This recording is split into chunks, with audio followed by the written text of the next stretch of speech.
the Ernest Bruce Smith issues about discussing the dos me give some repem no ye be 4 lines na phone so to me actually wadwene crop bia Kumasi Asante Kotoko ye yo mafrim Confederation Cup yo mafrim nanso amanfo de abaso de e ma wo mo eno ye be discuss na afia hwere shafla eba the various national teams you know the amanfo gu so mo can say Kwesi Appiah no relationship with the ye maso kola du no mfa eti Kwesi ebusan se mfa de a ebetumi how bi aba esa se maso tumi ko ba bi foforo na ebi Kwesi Appiah etumi eto aso these and other questions I bebusa make say bongo di fara I crowd bongo Ernest Bruce Smith ibi aboko de Afriki Joe ibi aboko de Kristo Adom bibia e kama pa nya butre vema de nya butre why scanning hu ana boss scanning hu nam peka kama because vem nice there all right bongo my boss tidbits around the world of sports you too. All right, I'm here for peace 104.3. Yerikai at a tidbit around the world of sports. Amao and Sana discussions. No, a drada way there are 12. So on Peace Power Sports a review. David for real Safo Bongo Diffara and I'm the tidbit. No, bro. Now yeah, shasya dia. Now yeah, the boxing and when some.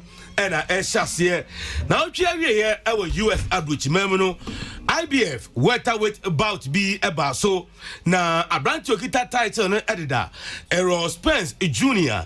and Mikey Garcia at the share so Mikey Garcia na wako lightweight division na guess on Richard Comey Krako no see there be obekọ na nim mienu na one abranche Errol Spence Jr. akoko welterweight division na wonso ya obi afro Boya bo Mikey Garcia weekend na enya semkuma kra Errol Spence ebono 12 rounds no de enya de a o winning mu ba kokra a je say Errol Spence Jr. atimi adifende na IBF welterweight title no omanfo anchan so emfama na fight no corner we no and Manny Pacquiao the Pac-Man no so I was stadium hobia wobo nani akoma okita WBA welterweight title no now the babon tin say onyaya the next fight no on Errol Spence Jr. Eko na say unification baso is as Errol Spence ekita IBF and Manny Pacquiao ekita WBA titles on team 90 no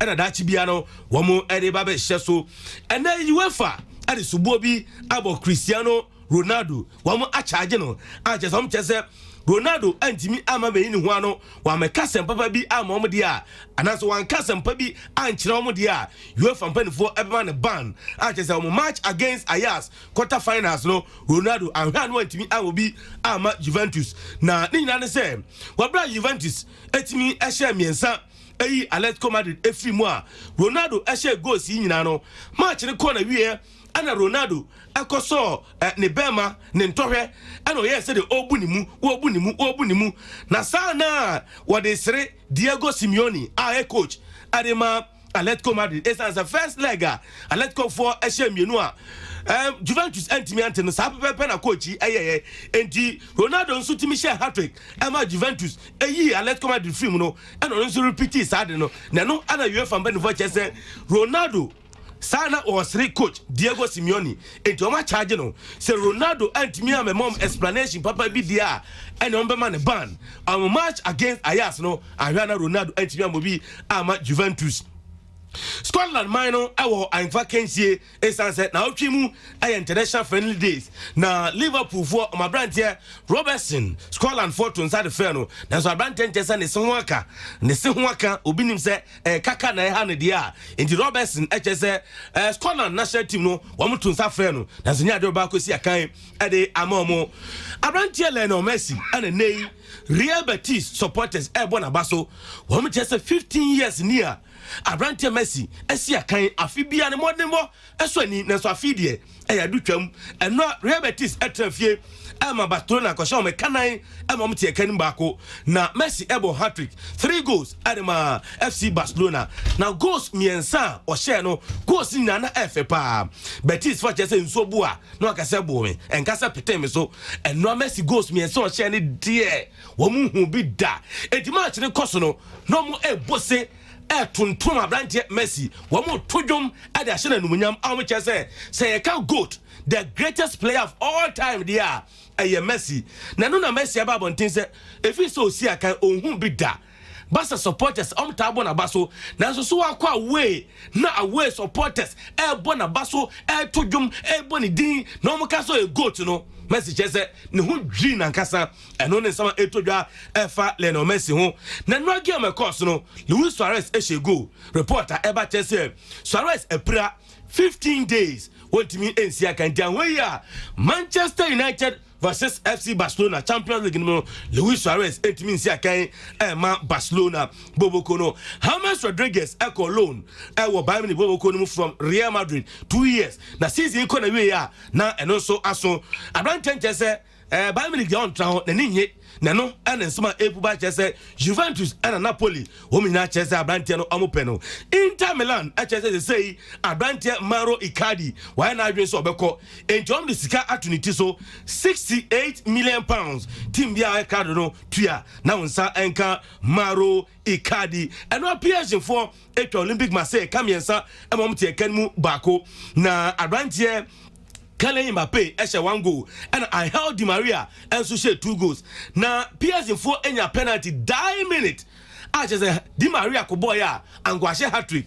Obi an hu de Di Maria ko fa ball no na Mbappé a chibo na finisam se fa mame mo okobo en so no agbase no na no ana PSG fans no de wo mu kika bi kire Abraham Mbappé pa say de oya selfish do come Di Maria boy ya and go share hat-trick. Tottenham Hotspurs wo mu stadium kese pa e wo England na stadium ye bibia no bibia no wo mu de sa last year no msha say stadium bia no be sa benya de matimia bia no ene Tottenham pen for chese abro ipon akwamu epobuso we ni de toso miensa wo mu ebie stadium no ano against Crystal Palace ne ho eno mbo sa match no Anthony Martial so France national team yetonza refer no advantage chese wo pra ni kotodwe ho aka ndi nyaade abakosi akan edama France wo national team no ni manja Matic chese Manchester United coaching job no yemfama Ole Gunnar Solskjaer is answer the modern bono eswani pa na Ole Gunnar Solskjaer ayeka na asemi a reporter eba HSM Manchester United legend Teddy Sheringham or just coach no mredodo Manchester there ube coach ya nyeso ye nice coaches untimi cheza on 30 players onya hwe or just fa coacha fa coacha obetimi tia players no obetimi aka bi a players no wase fa guys mu nyina sa no mo ye eno nsama Teddy Sheringham wade atudwa na so ni nyina mu no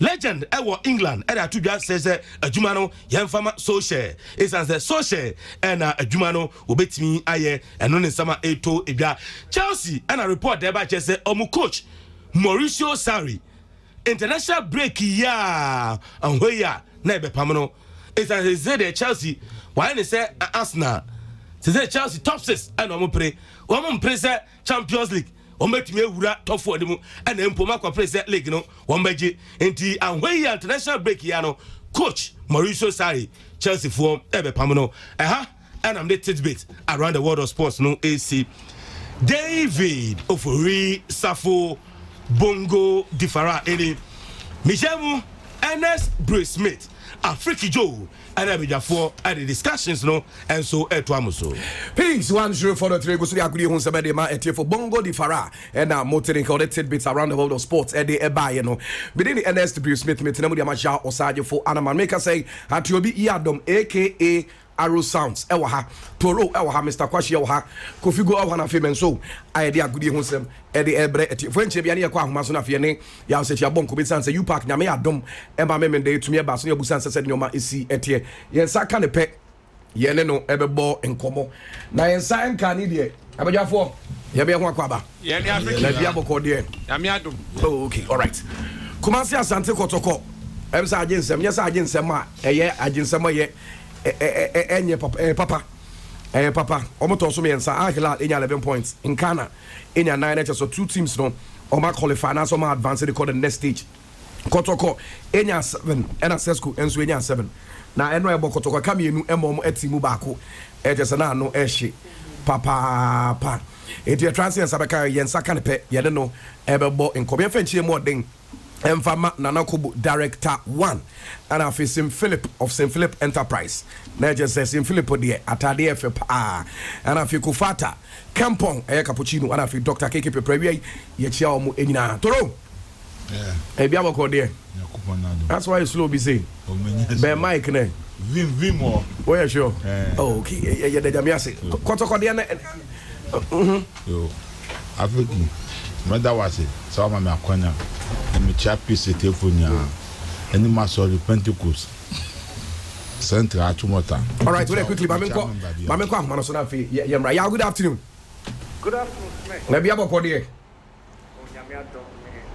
yo e ya no ma na so kese de ma you park no nyame me dey to me ba so o to me ba so ma me chia telephone na me fa that kese e ma ye sponsor so o tai chi FTN Kalma and I see na Saturday is the contract Regent on a task for me Regent University for me Marshall University for me na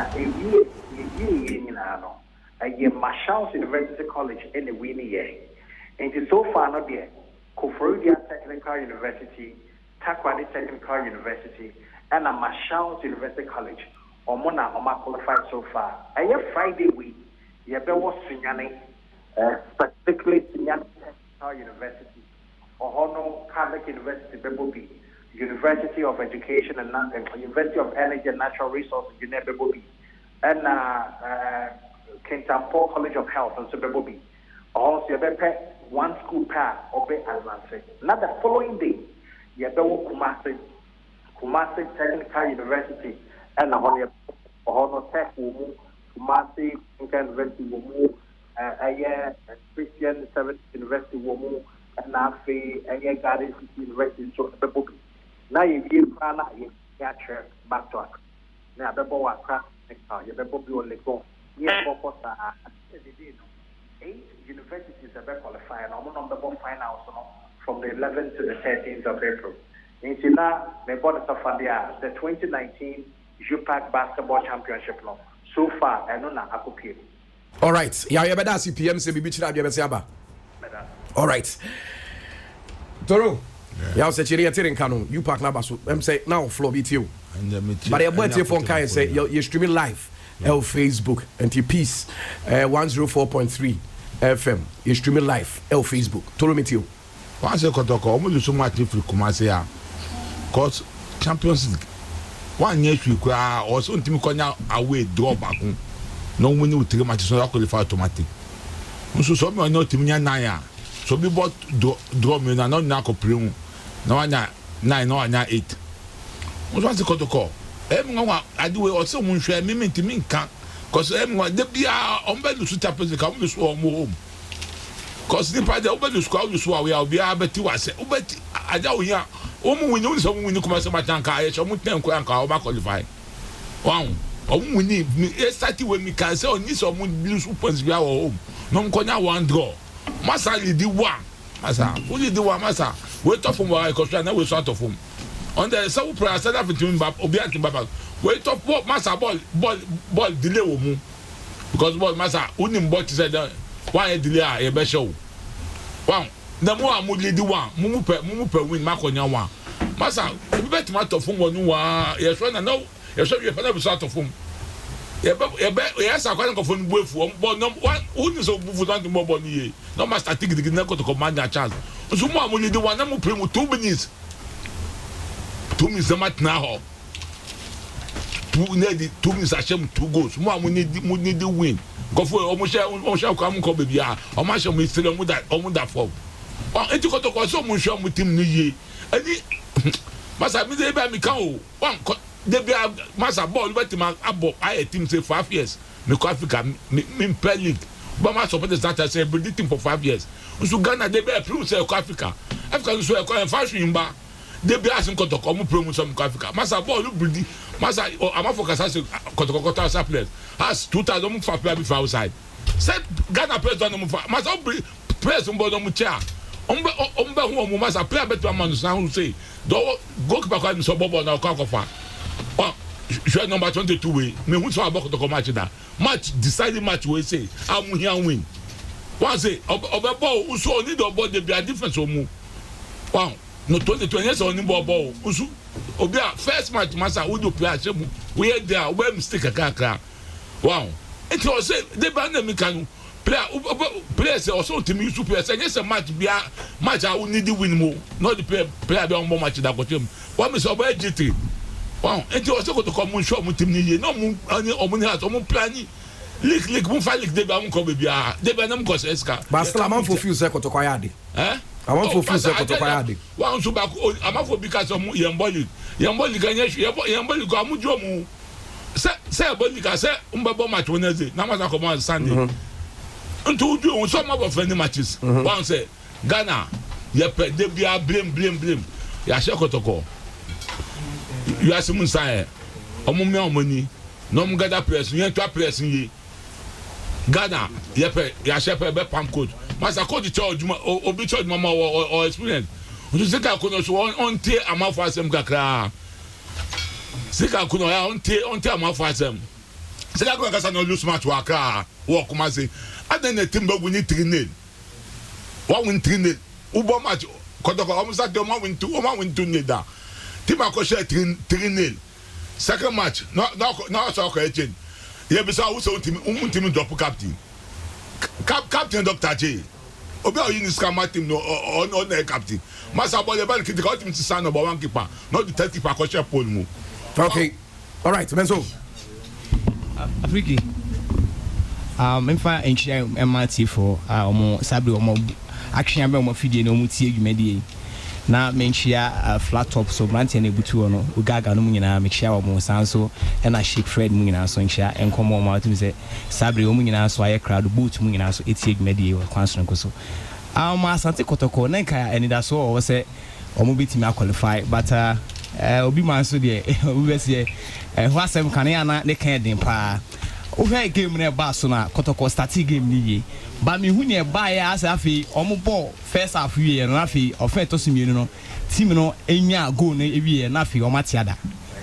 anche kra o hwe 54 minutes 56 minutes na omo share goals no to aso na ni bresem pa o share first goal wie na me hwe ni mu se coach ene mrante ne bekasa na afi omo esusu akọ omo anim to hwe ball na utimi se Kotoko utie commentary na utimi se pressure pa na omo de esi Kotoko so a omo timi de enya asa 2 goals no e de kunti Kotoko and we di omo nya pa we a big blow the my team no because na eni da so o senka ekọ no match ne de fall away no Kotoko 3 points at stake ni hia omo at least a goal kra no could have make fence made it through for Kotoko zenka Kotoko bit makopie mu e the next stage of the competition e no ye quarter final no e no antimi amaso sa me feel say empanifo a esisa omo ho free krom akọ bebre no me mom de me feel say na hu he den hia because of here said the womo e de koye na pressure bebre ko to mrante no so na akane we GF vice president kraso eje penny say wono so kwakwa koye operations so ho ani nyina be da dwa me say sa ne na mo ni nyina no e de ade a lot of pressure e de ma team no Kotoko team no playing team na sa we playing body na bebre na no we pressure e be da womo so a womo call into the game no as expectation here too high na ka wo say komunye free mind obi a relax my game no because na a game a with me say in Ghana FC so enim say e kwan bia so fall away ahela no wa hwe omuntimi nya points bia fan free ahela na Kotoko and so a game win against Zesco no Zesco you see baby for ne ye ho kan ne say abonto so for me den eteni kan and no say abonto so for na baby for me fanko because we e fie asem ne ye kan say Ghana who say team a and say Ghana who say Zesco and Zesco who say Ghana e team ono so hia at least say ono no team win the game e the man definitely Ghana a qualify the entity also wan no no mo na ne crew me team qualify men ka say bia because the name and also another factor on my Zambia nkoso ehu hia pa because say Zambia team dey qualify ko mani mu a uhwe enei uhwe points are gather in an African competition and obetimi aboama and next time be no say omotimi ko mani ko dru pempenso bi ese fata omotimi anya numbers ni bi aka ho and obetimi aboamo enkankro etimi feel say na di Kotoko fu nya ba Kotoko more power because the yes you know we expectation crown or target the man na before say na group stage and they say omo konko do group stage coach e man say or qualification to the group stage yan function ketin second na twan onko je cabo farmer Asante Kotoko. It is a ban say na say fans ni bia start say ADD coach atem SCM pamon ni ade dem fi say eno nya ade a ne kwan so eno no team na bon homoden expectation no na ye pen ye nya na so de be o modun eye now Kotoko so many years ni o ma make an attempt so be wura mu o money zone o ma timi anko wura mu this time around no o ma timi wura mu o money zone na mo ma timi anko do quarter final make it to the semis and then perhaps finals say ne omo free mu a me feel say ehun be hia say ombeto ne meyi na next time omo going to set competition a ombeto ne meyi pa no ma make sure say ufie and we say we dey wo men sem bia obeya ufie because say the kobai wo he say in Ghana nya 9 points a 3 points ni say 9 points ni na wonya no ni home and onya 9 points ni a free so now where Ireland the only team out team where out team kwa away etimi nya points back from away onya 2 points e the kind of points no e man e kwa 11 points na it tells you say Africa we share said at the end we have per the standings na ke say home markets ne huhia pa it is a draw na ba so Kumasi na last match Kotoko ball baba nyara no ene ne di wo munya no fi say senka sa match no mo win ya enka Kotoko esu nya 9 points enka here you are saying you be asking say finding out say in Ghana Kotoko versus Kotoko head to head and enka be make Kotoko through to the next stage ka Kotoko be nya 9 points then ka omo team the head to head actually for in Ghana FC so notwithstanding the fact say Kotoko could lose 2-1 and still they could have made it through to the quarterfinals but still on my idea now omo bo mo modern right me can say on my idea because not expectation in this problem money zone it's a money zone no drew next money zone no mu no drew na why no so man team am make it through to the next stage of the competition and if we say no next say you know yetimi endu o matem bebre na yetimi so power mo say the na manfo kan ka say ye do mani twi fam kra say o man ye bibia no o sa kwan no so if say enema de ankoyi agiagu na so emu ye ahya so emu ye na so ye nya botrema o mo na ye hwe next time around no say Kotoko nya kwanya say o mo kopi mu Africa o be make things right no metimi I make it through to the semi final and win the trophy for Africa game no on say e wa de ba ku bi o mamu a na e say players ni sunya ni coaches no nyame aduma ADD players it yen focus on main point of the game ni say e kwa ku nyame aduma football Africa football nyame adumu ni mu ade e say o ye na say o ye football nyame aduma kan coaches ni players ni interview so mu ye no count the one Kotoko players that last me can say our mental toughness will form psychological as someone nim the omo pray Kotoko game na me here no Africa on up to 55 minutes na for the first half for me a chance o menya but 55 minutes no strength in akoko see Africa one CK why are but African terrain CK this is the first the modern ball or African terrain no form or call to kwan say bobo Africa fitting the go for this one shada model one thing terrain na nka say bibi man ya higher no onim standard no onim say the level it tend to me sure say European way philosophy no the team and no be so affected team no Africa o share Kotoko game no ball draw hana say me ka some lose from the bench technical side game we no almost sell you from the bench as a head coach I don't yani win and I walk away to konya first goal good manager and I say good coach o dig no you don't concede 2 goals within 2 minutes no and see na me zo nim dia wo ye Africa almost sell you game way from the bench me make CK the head coach of the team or lose from the bench say coach because your team drop obia that means you are not control over the team money more me boy in Africa yes you cash go do money to do money so anu akoko no aba try and go further ko wanim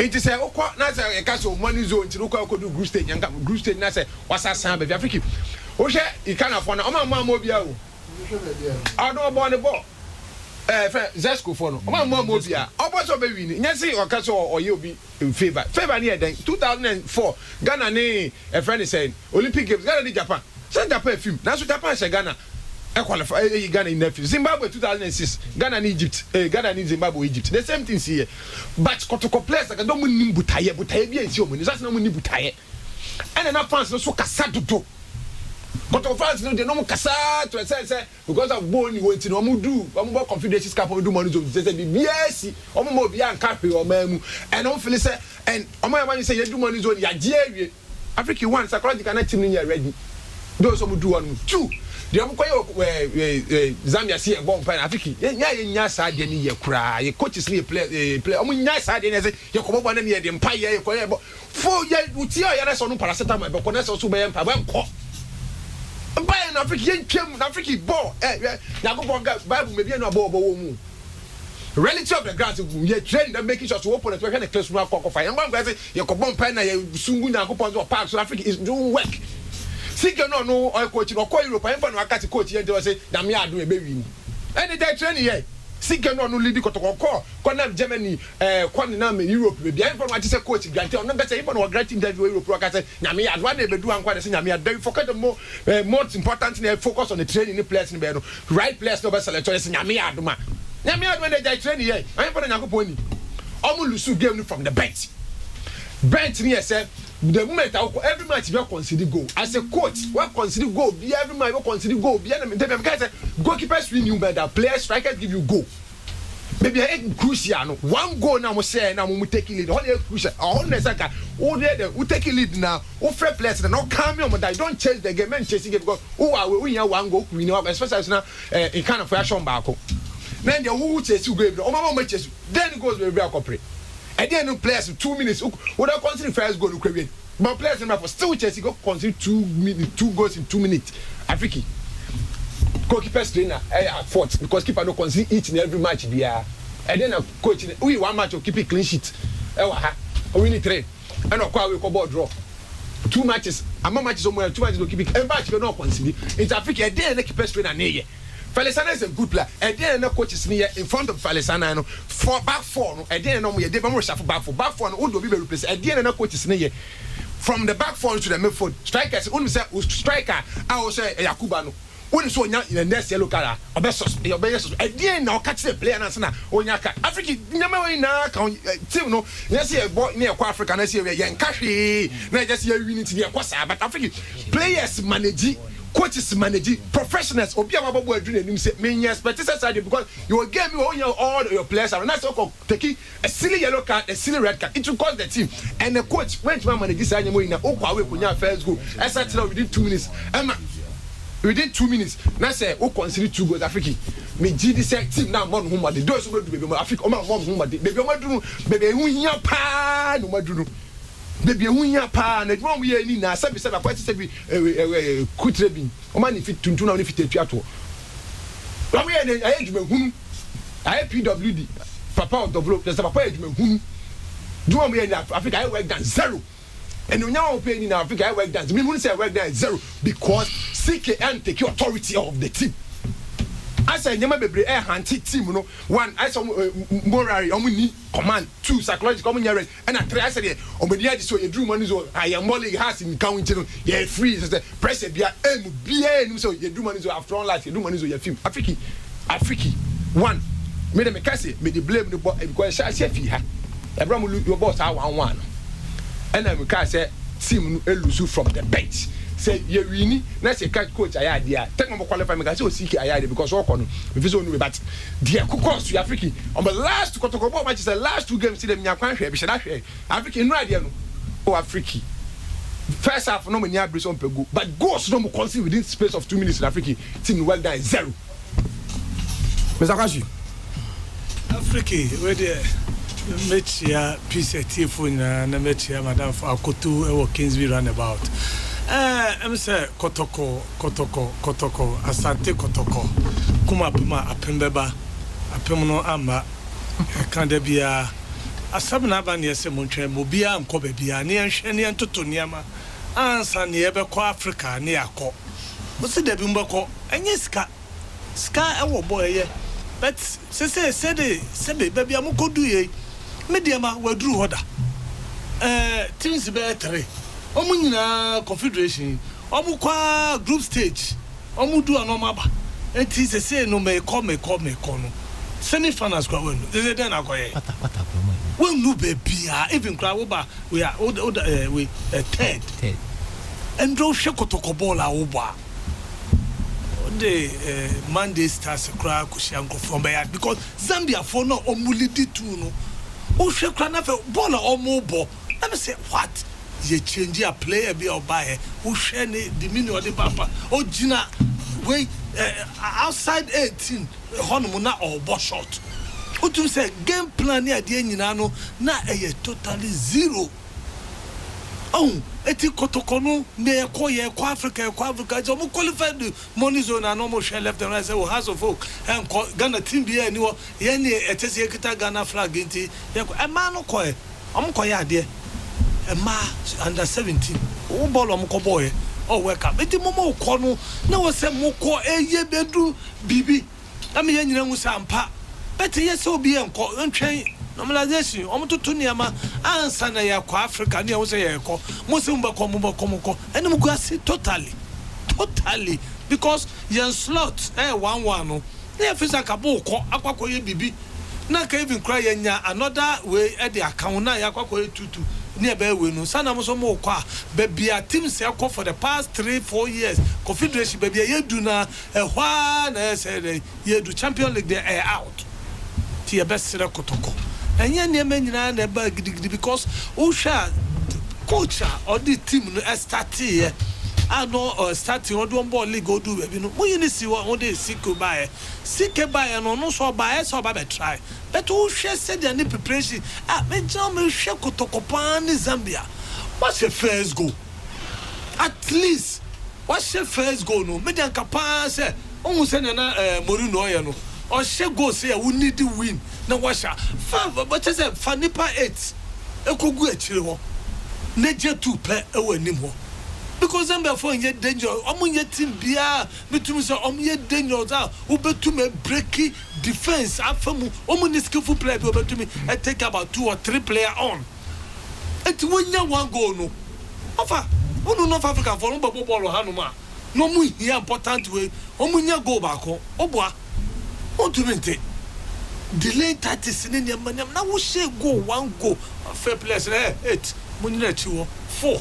and goalkeeper no 4 enyina 18 na obi boss shot eh obi boss shot amaje na say shot to she yeah more shot outside Di Maria go no here the only and I bet say so no the French for the PSG do be but momo here win eti wenya 1 goal enye se bia nkofo crash wenya 1 goal my place na relax kra enye se go per second goal kra counter abeboa oh but wonya wo she just about 2 minutes 2 goals aba edi team ni gidi game plan be any wo place no onya ball na ubo instead of ball or the 2 player na nim no they are 2 na chi na player na oh my god when na dey here kwa Africa na ti mesre se bibi bana penifon ka se mayen kwa aya mayen nko because here kwa enim guase say there excuse me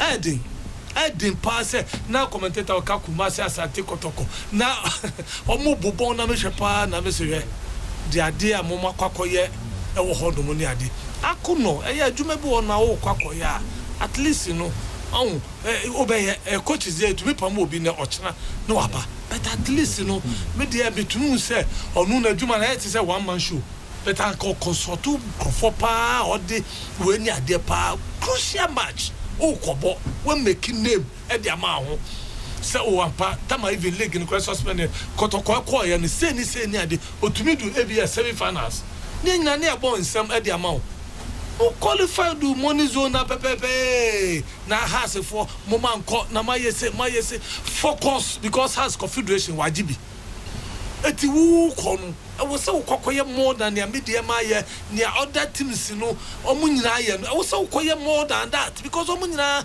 we na omudu ho no group stage omudu na omu ba fie eti be se Kotoko ball and no boy ne there in fact e show chepa not to say yes Ghana football no back from Esenke okay so Kotoko team ni party na Ghana football no Esenke coaching ya mesre coaches no e yo munsu bibi omunsu ade all right na your clubs in the air kwa Zambia uhwe ball omo bopa me say what Atiobi madam for back your friend Christian Attack of Black Quatin aka Attacki o say no ahwe game ni bi why disappointed pa what say or say the kotokofo bobo na at say bibia enhye da any omani so say wild Ghana 2019 enche be African Cup of Nations. What is happening between consequences on pay Maso Kunedu near nyina binim o de beka yo Smith match ya piece of material for nyina wie match ya Dr. Parker any God's Vision Temple prophetess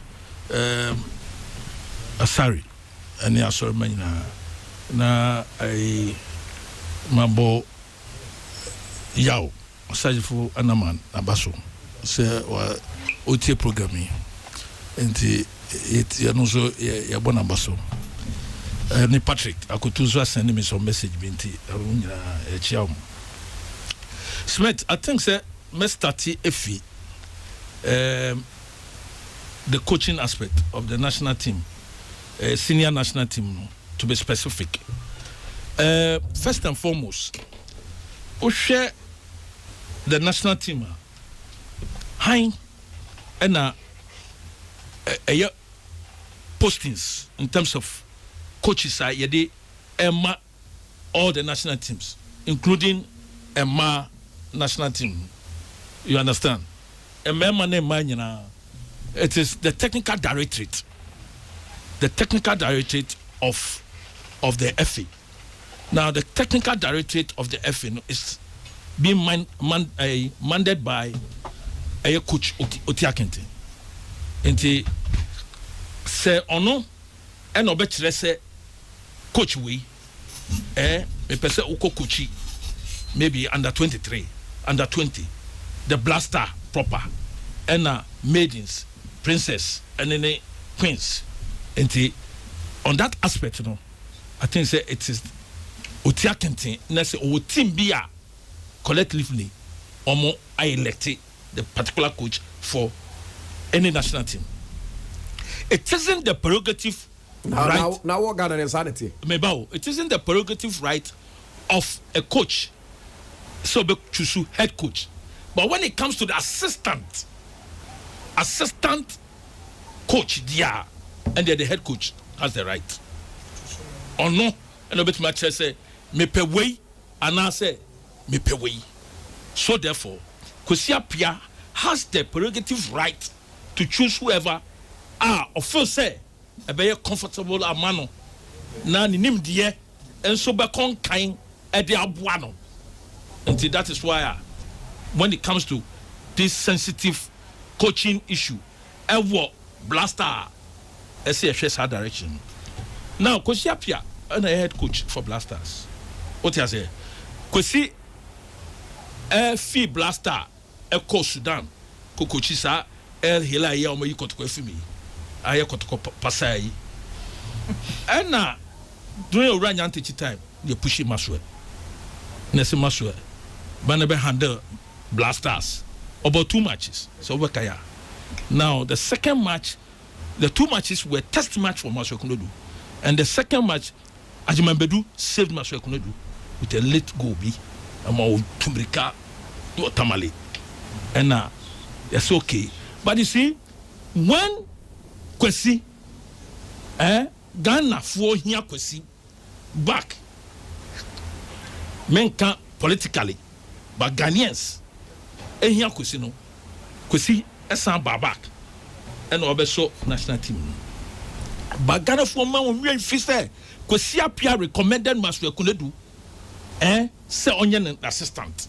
Into your few on obeso adwuma no Maswe so yadio one yadio to the eyes of the offender saying the management team of Blasters including the FA by then no omo choose Kwesi Appiah back no Kwesi came to proof obe proof here so good say the same national team Tanko Ibrahim assistant coach, Kwesi Appiah assistant coach.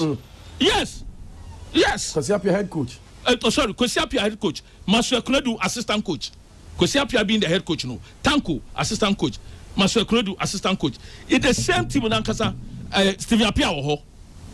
Stephen Appiah no ye den. You say a welfare manager, coordinator Omina they talk on the bench. Even Olele as a good press trainer, cross sometimes. Wedding cake, say express dos one. Your friend is saying kushia and sugar a term.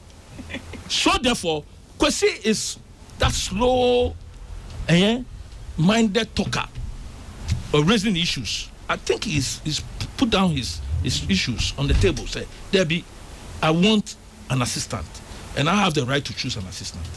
And no choose who? Tanko. Then the same Tanko, no, almost shifting called Black Meteors.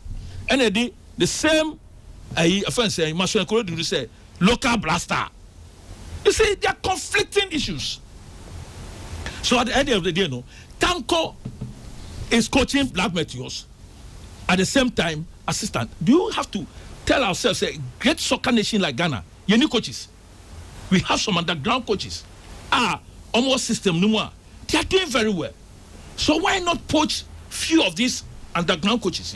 You push you among the junior side. I remember so Tiakente Crack and maybe say when it comes to coaches, you're best.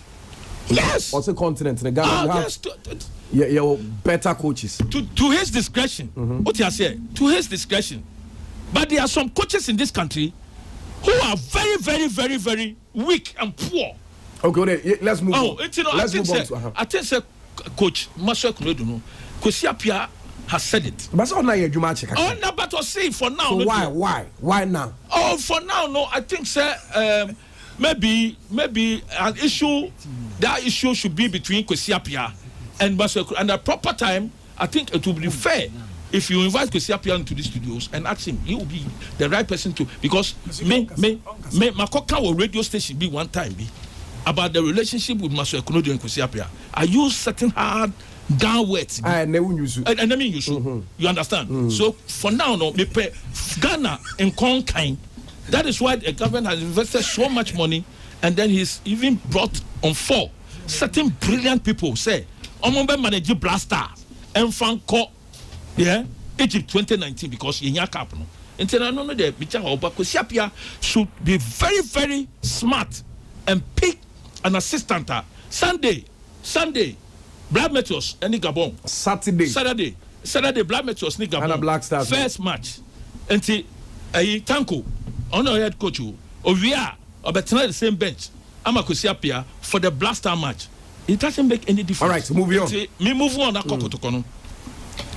I think say Dr. Che Wayade, he pushed in a lot of money because to play Africa no, and easy at all. Until they bought Dr. Che, when the odds never favored Kotokono. Dr. Che and his team stood up tall and as Kotoko. And a normalization committee, so yeah, as well as the government here. Yes. Because you know, no carrying a boomer, but 180,000. Exactly, 150, 130, and one abua, and a Kotoko and Kukun and Nimase. But a nipa bako, one bua Kotoko, and a Sikiakono. I'm telling you. Consistency in the technical aspect of the game. Memano 2/10. Yes. Consistency in player selection. Memano 1.5/10. I'm telling you, positions be and not having confidence to use certain players to play the tournament. And also so Ophelio. You see, goalkeepers are very, very, very, very important in the game of football, modern football. So when you have a goalkeeper like Felix Anai, and then everybody, Felix Anai, and then there's a goalkeeper, one kasa, who recommend your poachy play goalkeeper not to former Mediama goalkeeper. Montari Tegu. Fantastic goalkeeper. Fantastic, Otio. Now you want to poach 2 players, Habib from Ashanti Gold, or bench warmer, or the neighbor, Uyusuno, Amwa against Nkana, home. One more team against Sesco, and drum match. One more team, yes, son crime and yellow card sign. Then one player, Sabu. I stand to be corrected. Striker no Fico de Voano. Say Sabu, fantastic striker. As a coach, one casa Pochino. Look at the boys' performance yesterday in the absence of Yakuba. So Bia Kase, the match Kotoko played against Al Hilal at Kumasi Sports Stadium. Proud to this match, Mufie, Sudan, Kotoko should have won that match. And you have a beautiful striker like this sitting on the bench. Now you show Fatal. Number one indisciplined player. I mean, I've never come across that indisciplined player like Fatal. But you have one shot, and he has some kind of confidence. We when say he's an out and out super player. Or footballer, no pay and no your park and so, and you sit there as a coach. What bobo matches ninja Fatal, you one player, what bomb matches ninja. I want boat team no. Apart from the free kicker or boy against Nkana or Chef, our first goal, I don't see any improvement. He doesn't mark. He goes to stand up there and then he waits for ball. Then he dribbles anyhow and wastes wastage in terms of free kicks and shot at goal. And this Sabu guy, as a coach, I will put you to home. And look at the justification about a year, exhibit and draw. So, make inconsistency on the part of player selection. Number one, tactics. I've never seen formation. My chef formation, Smith, we're a coach and I'll tell you. Two back. And I saw Kotoko playing 2 back. Now made them set 3 back, 4 back, 5 back. You can even play 6 back. You can even play 9 back. By the way, you can't formation. Formation to say BSC 4-4-2. But formation does not play football, right? Guard line. Yes. Guard lines now coaching the moment that play football. Formation they ask Yashisha. Yashisha will instruction from the coach. Instructing the players to play the kind of role now or better players in the ball. So when they are playing the 2 back now, guard lines, no? Yes, you see when they look at the Zesco coach after Kotoko led by 1 goal, and they realized the intelligence of the Zesco coach. He marshaled his boys as quickly as possible second half, and they started playing good football. Inter-passing game, they placed the ball on the pitch, and then they took the lead after equalizing. Oh, so that is a hallmark of a coach. Already game. Into Mikasa tactics, he failed.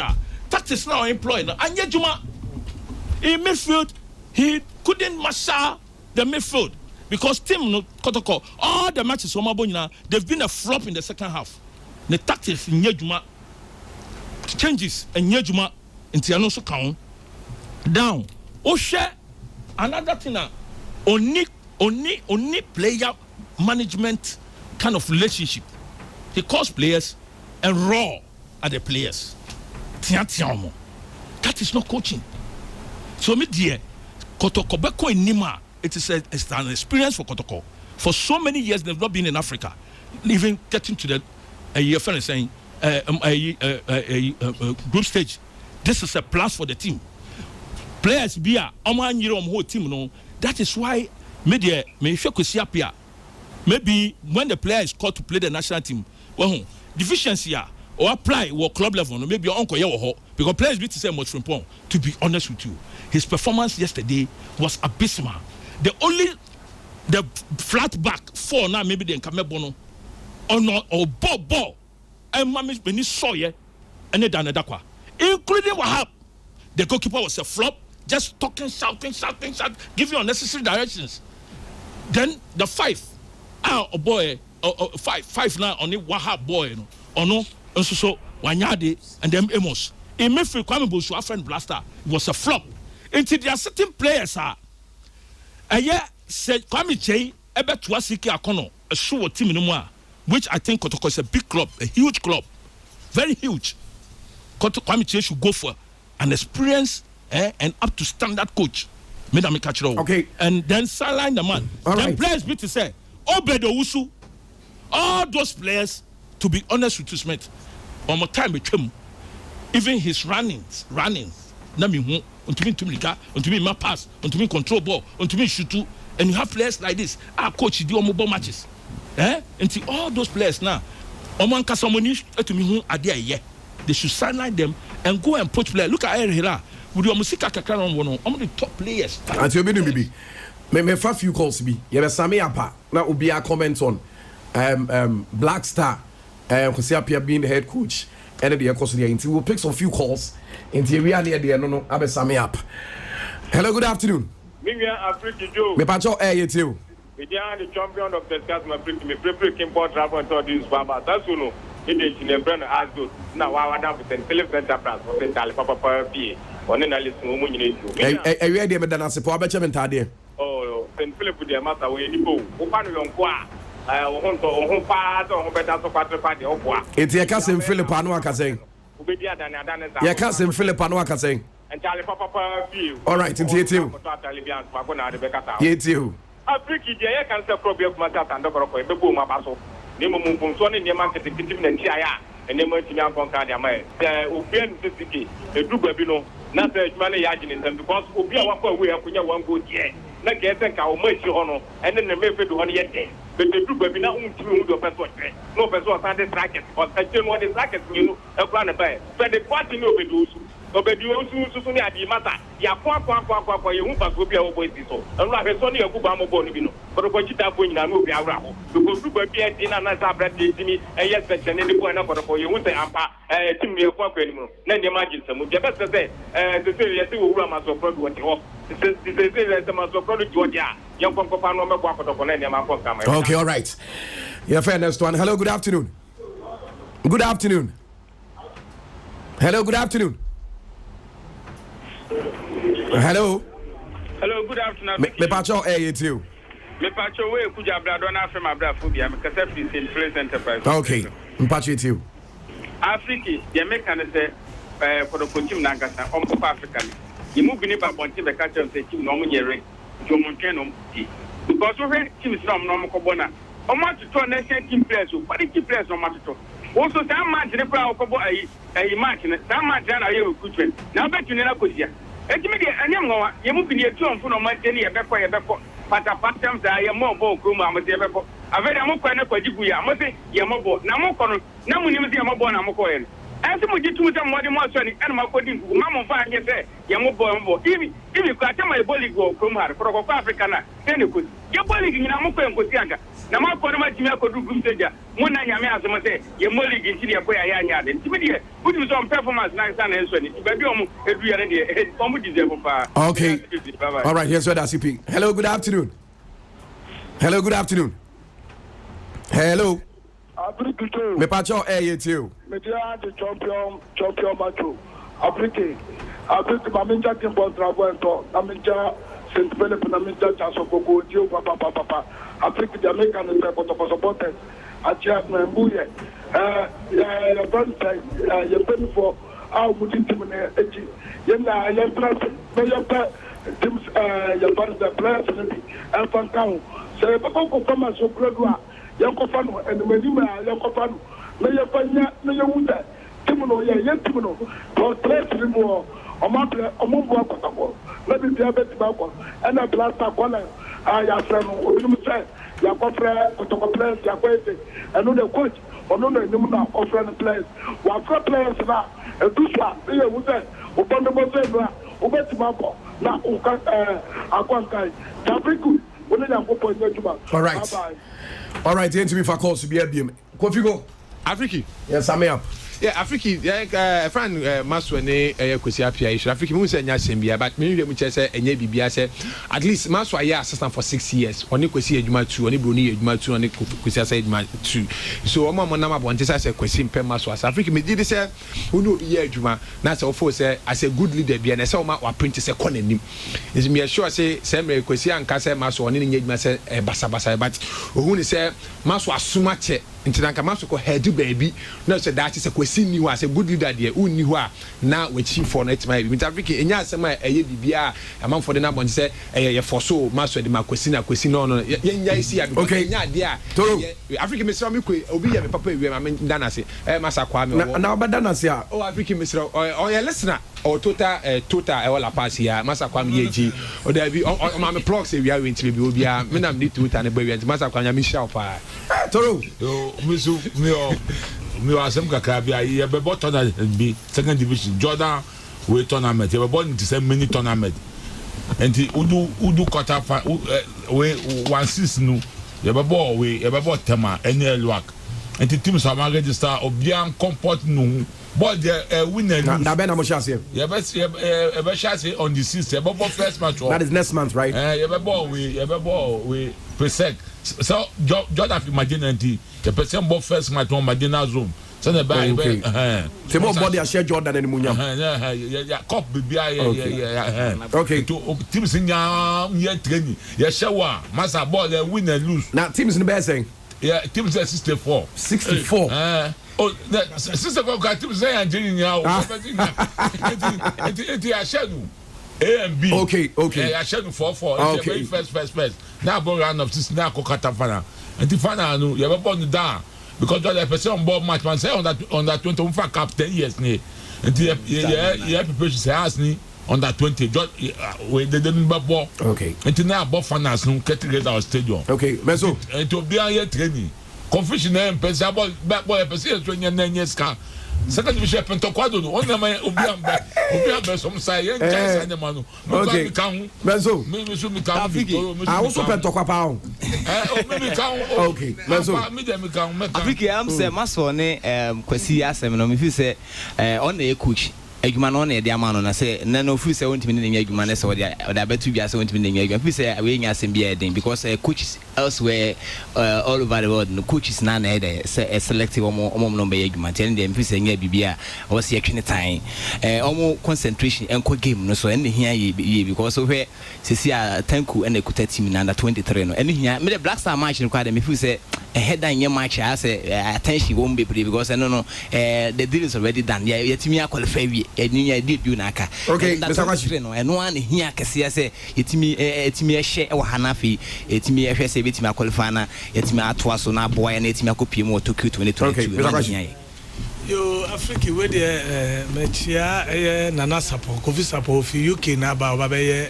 ne wo fa yi e wo danten Nana Frimpong yi Saturday wo danten ti Kofi ene ne mame Kosu Abedu o maba nti me ma mo shedin ja PC brepa o me na da o eh Kofi Sappo ne mame Kosu Abedu o fra botira ba o fra botira ba o fi UK ba to o mo shine ne Nana ne danten hine na wawu no be Nana Frimpong be na yi Saturday okay nti e say Saturday ne ko danten akwakoba okay ti e ba mo me ankasa madam fo baako Kofi Sappo ro no so na me da fom nyame adoma 30th na no so e ba so na me so wawie o dabi fe na me ka Africa kwasi ne maso no me fo say me madwe na me chese e be say kwasi maso wa che ho ono ane ne ko work up ana me boa ana ye ana wa ba ko ne nti me fo say onya wa kwa wa tra wa bibia ma nti so obi wonu mo fo so no aye adwuma du ba bi na ebia bibi ma na osesa